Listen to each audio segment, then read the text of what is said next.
The Gulf Injustice Podcast, the official podcast of Detained in Dubai with Rada Sterling. The Gulf Injustice Podcast, I'm Rada Sterling, and we're doing this special today because another Dubai rental car extortion scam has come to our attention. As if James and Stanley's widely reported ordeal last year wasn't sufficient warning to the UAE that something needed to be done to stop this repeat behaviour, a third Londoner has just fallen prey to a rental car agency demanding £30,000 in return for his passport. When will this end? Like many other Brits escaping strict lockdown measures, 23-year-old plumber Nico Paraskeva from Wembley flew to Dubai on the 5th of January for a mini break in the sun, where cafes and venues remain open and life is almost normal.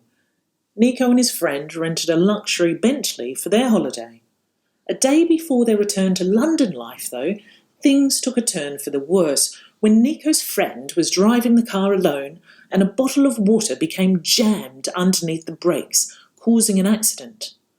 The car damage was mostly concentrated to the wheel, but Nico's friend went to hospital for stitches. A report was filed with the police and it was deemed a no-fault accident. Nico expected to come up with the excess for the agency, but was stunned when the car agency demanded 150,000 dirhams, which is the equivalent to £30,000 for the return of his passport that they had demanded he leave with them when renting the car. Now, I've spoken to Nico. He said it's unbelievable. He expected that he would have to pay for the excess, but the agency demanded that he pay them for the entire time that the car was out of action and unable to be rented, which they estimated would be 150,000 dirhams, £30,000. After the stunning demand for £30,000, their friends began researching and came across a case of James and Stanley, who we also represented just late last year. It was a different rental car agency, but almost the same demand. Give us an extortionate amount of money, or we'll hold your passport and keep you hostage in our country. Now, I spoke to Nico's girlfriend just last night, she called. She was in great distress. She hadn't slept all night. She was very, very worried. His mother suffers from health problems and also is terribly stressed. They don't know when are they going to see their loved one again. When is Nico coming home? They simply don't have 150,000 dirhams that the car agency has demanded, but if they did, they shouldn't be providing it in any case.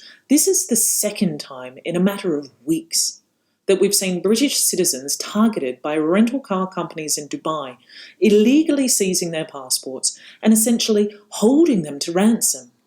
Obviously, Nico is not responsible for paying rental costs for the car during its repair. Rather than simply accepting for their costs to be covered, the company is trying to make a profit from a blameless accident that puts someone in hospital and threatening Nico with a potential civil case which could leave him stranded in the UAE indefinitely. When Nico approached the British Embassy for advice and assistance, they discouraged him from publishing his plight, despite the fact that James and Stanley were only free to return to the UK last November precisely because of the media campaign that we launched on their behalf.